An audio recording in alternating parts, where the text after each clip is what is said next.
नमस्कार और happy new year 2025। उम्मीद करते हैं आप सबका नया साल शुभ व मंगलमय हो। आप सबका बहुत बहुत स्वागत है नए साल में और हमारे नए साल के पहले बियॉन्ड द हेडलाइंस में। मैं हूं दीपक हजूरिया, मेरे साथ जुड़ेंगे पवन शर्मा, जहां हम बात करेंगे हेडलाइन से हटकर और खबर की तह तक जाकर। तो सबसे पहले आज की जो मुख्य सुर्खियां हैं वो जान लीजिए। नॉर्दर्न रेलवे ने ट्रेन टू श्रीनगर के टाइम किए जारी।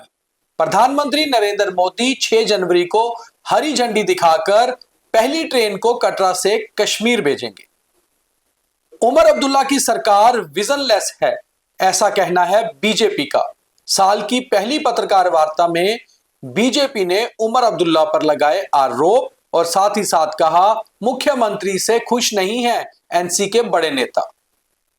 कश्मीर में आतंक के खिलाफ सुरक्षा बलों की बड़ी कार्रवाई। साल के पहले ही दिन 4 आतंकियों को किया गिरफ्तार। कटरा आंदोलन खत्म, बड़ी संख्या में श्रद्धालुओं ने मां के दरबार पहुंचकर नए साल की शुरुआत की। अब बढ़ते हैं इन खबरों की पीछे पूरी जानकारी की ओर। तो पवन जी, नॉर्दर्न रेलवे ने आज ट्रेन टू कश्मीर के टाइमिंग जारी कर दिए हैं और ये बता दिया है किस किस समय पर कटरा से श्रीनगर ट्रेन जाया करेगी। और साथ ही ये भी बात बताई कि 6 जनवरी को प्रधानमंत्री नरेंद्र मोदी दिल्ली से ही हरी झंडी दिखाकर ऑनलाइन तरीके से पहली ट्रेन को भेजेंगे। बिल्कुल, ये एक बहुत अच्छी खबर है और नया साल है, आप सभी को मुबारकबाद। और नए साल के ऊपर ही ये घोषणा हुई है कि 6 जनवरी को प्रधानमंत्री वर्चुअली इस हरी झंडी देंगे जो वंदे भारत पहले जाएगी और कश्मीर से जुड़ जाएगा पूरा भारत ट्रेन के माध्यम से। पहले हवाई यात्रा होती थी, बाय रोड कई बार दिक्कतें आती थी, मौसम खराब होता था तो और दिक्कतें आती थी। अब ट्रेन से, क्योंकि ट्रेन टनल के बीच से जाएगी तो बर्फबारी का भी वो जो रहता था एक बार लैंडस्लाइडिंग जब बर्फबारी, उससे भी लोगों को निजात मिलेगी और सीधा ट्रैक हो जाएगा। और एक सपना जो था पूरा भारत का कि कब कश्मीर रेल जाएगी, अब वो बहुत जल्द है, 6 जनवरी को हो जाएगा। और मुझे लगता है कि अब और ज्यादा टूरिज्म को पंख लगेंगे जम्मू कश्मीर में जब डायरेक्ट ट्रेन कश्मीर पहुंचेगी।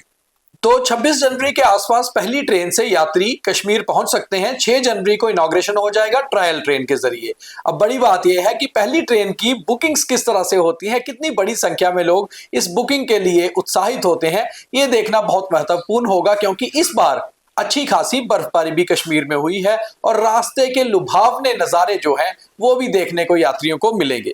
दूसरी खबर सियासत की ओर चलते हैं। तो पहला ही दिन था, बीजेपी जो मुख्य ऑपोजिशन पार्टी है जम्मू कश्मीर में, उनकी पहली पत्रकार वार्ता और सीधे आरोप लगा दिए उमर अब्दुल्ला की 2.5 महीने पुरानी सरकार पर।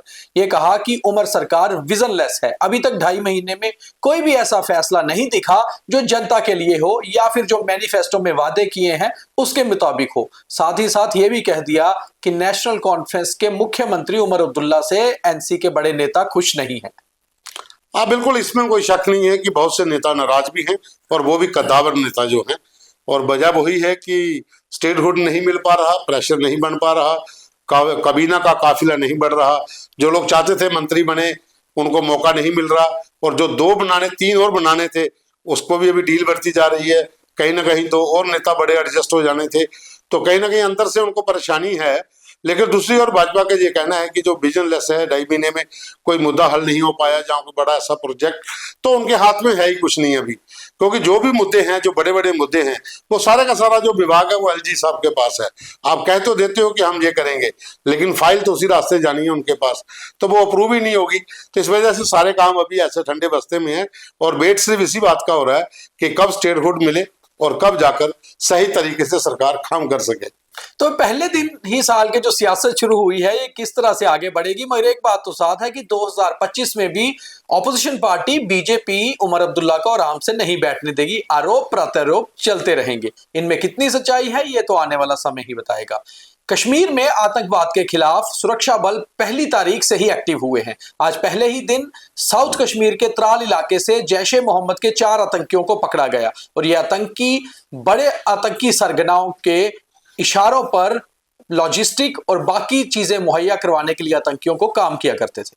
अब बिल्कुल जो डिटेल है उसमें ये 4 लोग जो पकड़े गए हैं उसमें मुदस्सर अहमद नाइक है और उसके बाद उमर नजीर शेख, फिर उसके बाद इनायत फिरदोस और उसके बाद सलमान नजीर, ये सभी जो हैं ये त्राल अवंतीपुरा के रहने वाले हैं और वहां पर ये जैश ए मोहम्मद आतंकी संगठन जो है उसके लिए काम करते थे। जो भी आतंकी आते थे उनको आर्म सप्लाई करते थे और उसके बाद उनको लॉजिस्टिक सपोर्ट मुहैया करवाते थे और ऐसा मटेरियल इनसे जिहादी जो लेक्चर है वो मिला है, जो लोगों को बांटते थे और नए लड़कों को आतंकी राह पर लाने का काम करते थे। अवंतीपुरा, त्राल, इन तमाम इलाकों में ये सक्रिय थे और इनके ऊपर नजर भी थी, ये रडार पर भी थे और आज इनको सुबह पकड़ा गया। काफी सा मटेरियल भी इनसे मिला है। अगर इसी तरह से इन लोगों के जो OGW नेटवर्क है उसको आप पकड़ते रहेंगे तो बहुत जल्द लॉजिस्टिक सपोर्ट मिलना बंद हो जाएगी और आतंकवाद में कमी भी जरूर आएगी। साल के पहले ही दिन एक और अच्छी खबर भी आई कि पिछले 7 दिनों से कटरा में चल रहा आंदोलन भी थम गया, समाप्त हो गया और बड़ी संख्या में श्रद्धालु मां के दरबार पहुंचे। पहले साल के पहले दिन की शुरुआत मां के चरणों में की। श्रद्धालुओं का जोश देखते ही बन रहा था और कटरा आंदोलन खत्म होने से कटरा के लोगों में भी कहीं ना कहीं जोश दिख रहा था। बिल्कुल, श्रद्धालु दरबदर हो रहे थे। नया साल था, 31 दिसंबर के दिन पूरा दिन स्ट्राइक चलती रही। रात तक श्रद्धालु परेशान थे क्योंकि बहुत ज्यादा संख्या में लोग पहुंच चुके थे। हालांकि प्रदर्शन को लेकर पहले भी खबरें बहुत चली थी जिससे लोग लगा था कि काम आएंगे, लेकिन फिर भी आस्था है, लोग आ जाते हैं। तो बहुत संख्या में लोग आ चुके थे और रात को जब समझौता हो गया संघर्ष समिति और प्रशासन के बीच में तो कटरा खुल गया और उसके बाद रौनक। आज सुबह बहुत लंबी कतारें थी, काफी संख्या में श्रद्धालु आज सुबह पहुंचे थे जो दर्शन के लिए निकले हैं। और आज की अगर हम बात करें तो जो संघर्ष समिति के लोग छोड़े हुए थे वो भी रात को जश्न मना रहे थे और आज पूरा कटरा खुला हुआ है, सभी दुकानें चल रही हैं, घोड़ा पिट्ठू पालकी वाले भी काम पर हैं। अब इसका नतीजा आगे जाकर क्या निकलता है वो बाद में देखा जाएगा, लेकिन अच्छी खबर श्रद्धालुओं के लिए भी, संघर्ष समिति के लिए भी और सरकार के लिए भी कि जो पिछले 7 दिन से वहां पर बवाल मचा हुआ था वो थम गया है। कटरा आंदोलन में जीत आखिर किसकी हुई, इस पर हमारा खास विचार विमर्श देखिए रात 9 बजे और जरूर शेयर करिएगा और यह भी बताइएगा कि आपको क्या लगता है, ये आंदोलन थम गया या आगे ज्यादा बढ़ेगा। हालांकि वैसे तो कुल मिलाकर देखा जाए तो साल की आखिरी रात पर लाइन ऑफ कंट्रोल और इंटरनेशनल बॉर्डर पर हालात बिल्कुल ही सामान्य रहे।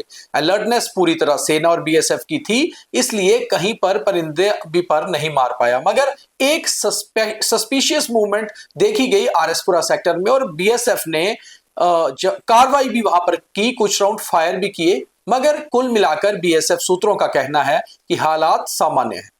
अब बिल्कुल देखिए, इंटरनेशनल बॉर्डर और LOC के ऊपर नए साल के ऊपर तो अलर्ट था, वो खबरें भी चलाई थी। बर्फबारी के बीच जवान जो वहां पर तैनात हैं, इंटरनेशनल बॉर्डर पर घने कोहरे के बीच BSF अलर्ट है। लेकिन कल रात को जब लेट नाइट के करीब कुछ मूवमेंट्स वहां पर RS-पुरा सेक्टर में देखी गई, जिसके बाद BSF के जवानों ने गोलियां चलाई। हालांकि उस पार से कोई फायरिंग नहीं हुई, लेकिन सुबह तक पूरे इलाके को खंगाला गया और लगभग 10 बजे के करीब क्लियरेंस दी गई कि कोई भी ऐसी चीज या कोई ऐसी ड्रॉपिंग या फिर कुछ लोगों के आने जाने के निशान वो नहीं मिल पाए। लेकिन जो मूवमेंट थी वो बॉर्डर के उस पार बिल्कुल आसपास ही रही थी जिस पर फायरिंग की गई। ये अटेम्प्ट था, बिल्कुल इसमें कोई शक नहीं कि सुसाइड के लिए, सॉरी घुसपैठ के लिए, इन्फिल्ट्रेशन के लिए ये अटेम्प्ट था जिसके करने की कोशिश की गई थी, लेकिन उसको टाल दिया गया। क्योंकि इनपुट्स के आधार पर अगर बात करें तो कठुआ से लेकर अखनूर तक कहीं ना कहीं आतंकियों के बहुत से दल ऐसे थे जो बीती रात किसी न किसी तरीके से इन्फिल्ट्रेट करने की कोशिश में थे। लेकिन RS-पुरा में जो एक मूवमेंट थी उसको देखकर जब फायरिंग हुई तो वो लोग पीछे निकल गए। साल के पहले ही दिन जम्मू म्युनिसिपल कॉर्पोरेशन भी एक्टिव हुआ। आज स्पेशल ड्राइव चलाई गई एंटी एनक्रोचमेंट को लेकर और BC रोड पर कई सारी रेहड़ी और फड़ियों वालों का सामान जब्त किया गया। अक्सर ऐसा होता है कि सर्दी आने से जम्मू शहर में भीड़ भाड़ बढ़ जाती है और उसके बाद ट्रैफिक जैमिंग की समस्या से लोगों को जूझना पड़ता है। और ट्रैफिक पुलिस और JMC का मानना है कि रेहड़ियों और फड़ियां जिनके लाइसेंस नहीं है, बिना लाइसेंस वाले लोग सड़कों पर, फुटपाथ पर सामान लगा देते हैं, जिससे लोगों का चलना मुश्किल होता है और फिर दिक्कत आती है ट्रैफिक जैमिंग की। कसूर किसका है, JMC या कंसर्निंग पुलिस स्टेशन का? आपको जब पता है कि इनके पास लाइसेंस नहीं है तो आप रेडी लगने ही क्यों देते हैं सुबह? भाई, आपकी टीम वहां पर होती है, JMC की टीम है, पुलिस की टीम है, लेकिन सब लोग मस्त रहते हैं। वो आके अपना काम शुरू कर लेते हैं। जब दोपहर होती है, जब मॉर्निंग का समय होता है, जिससे लोगों को शिकायतें आती हैं, उसके बाद ड्राइव चलाई जाती है। आज ड्राइव चली है, लेकिन आज शाम को आप जाकर देखिए फिर वहीं पर रेडियां होंगी, वही लोग होंगे, सामान नया आ जाएगा, क्योंकि वो जब्त किया गया तो मिलेगा नहीं। लेकिन ये रोजाना की प्रक्रिया है, ये खाली बीसी रोड का इलाका नहीं है, तमाम जम्मू शहर के भीतर इलीगल रेडीज वाले हैं जिनके पास लाइसेंस नहीं है। वो कौन लोग हैं किसी को कोई पता नहीं है, और उनको लाइसेंस तो चलो दूर की बात है कि लेना है, बिना लाइसेंस के अगर काम कर रहे हैं तो ना तो पुलिस पूछ रही है और ना ही जीएमसी के लोग पूछ रहे हैं। और ड्राइव जब चलती है उसके बाद हंगामा होता है, खबरें चल पड़ती हैं तो लगता है कि काम कर रहे हैं, लेकिन जब ड्राइव चलेगी तभी खबर चलेगी। अगर आप रोजाना इसी तरह की प्रक्रिया चलेंगे, लगने ही नहीं देंगे, तो फिर किससे काम चलेगा। तो ड्राइव चलाने से कुछ नहीं होगा जब तक प्लानिंग नहीं होगी और प्रण नहीं किया जाएगा कि आखिर इस समस्या का पूर्ण समाधान करना है। तो इसके लिए लगता है कि साल 2025 में अब कुछ हार्डवर्क भी करना होगा और कुछ स्मार्ट वर्क भी, ताकि ये सारी समस्याएं जो रोजमर्रा का जीवन के हिस्सा हमारा बन चुकी हैं, इनसे निजात पाई जा सके और नए साल में हम कुछ नया करें ताकि नया जम्मू कश्मीर बन पाए। नए साल में आपने भी कुछ अपने रेजोल्यूशंस बनाए होंगे, उन पर काम करिए। हमेशा स्वस्थ रहिए, अपना बहुत ख्याल रखिए। धन्यवाद। धन्यवाद।